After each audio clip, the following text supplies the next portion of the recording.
In my last video, I was racing around Donington Park until this happened.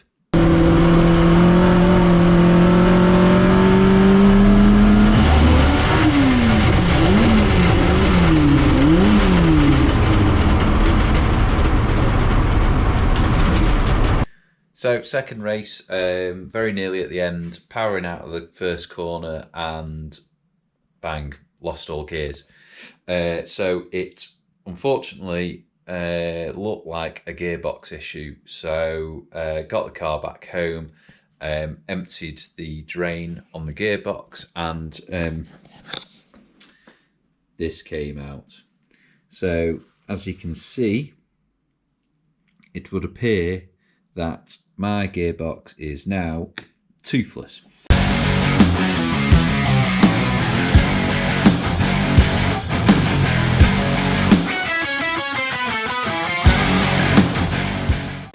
So after taking the engine out and in, sorted the engine, it ran perfectly that weekend. I've got to take it back out again to get the gearbox out. No, God! No, God, please, no! No! No!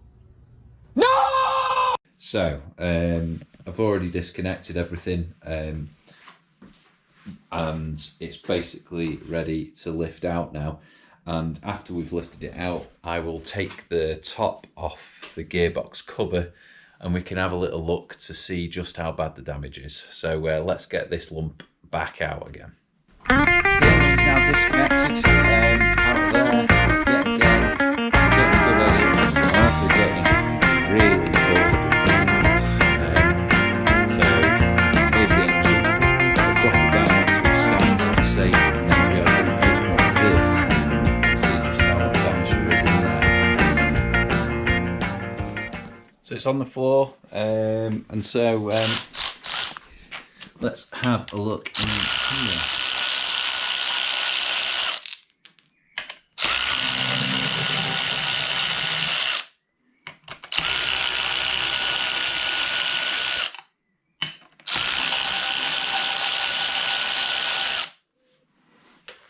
Now, I might need a torch, who knows. Pop that back on there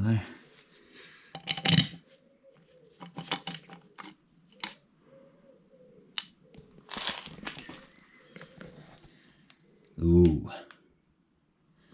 So, don't know if you can see there.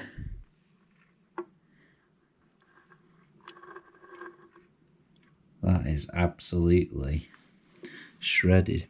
Funnily enough, like all the other gear sets, to be fair, look pretty good. But I'll get my torch.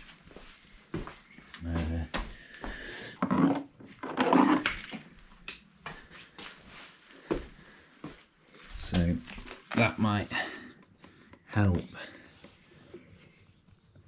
And we can see there, it is absolutely stripped one of the gears. There's no teeth left on it. And I think, I can't quite get my finger to it. Yeah. Absolutely busted it. So you can see then further down the transfer gear for it. That is absolutely shredded as well. So it's like everything's still in the correct position, but it's absolutely shredded. The transfer gear to the bottom rail. So that is a gearbox rebuild. It doesn't look like it's detonated everything inside, which is good. The issue really is that is an original Ford gear set, so that's not any sort of fancy you know, close ratio thing. You actually find in the 70s road sports, we're not allowed straight cut gears unless the gearbox came with them from factory, which we know they didn't in the 2000E box for this car. So I do have to have a helical gear set. Getting an original helical gear set, yeah, impossible, I think. Or, well, you might know better than me. So I do know that Quaife do helical sets for these boxes. So I'm going to have to go down that route. But everything else has actually sort of survived. But yeah, that's a bit of a rebuild. So I'll take the gearbox off, stick it on a pallet, and I'm going to send it over to... I'm trying to think who it's from. Hang on, let me take my glove off. I'll find my phone. So I've been recommended from Andy at Peninsula Motorsport. Let's have a look. Let's find it. A few moments later. There it is. So JP Race Shop. So based in at Silverstone. I've been recommended to go there because he's good with this type of box. I've had a quick chat with Rob there, and yeah, I mean, he's more than confident he can fix it. He's just said stick it on a pallet, get it to him, and he'll turn it round hopefully quick enough for me to get out at Croft in about 4.5 weeks' time. Putting the engine back in isn't really going to be an issue. So after this, I've got a new engine, I'll have a new gearbox, a new diff.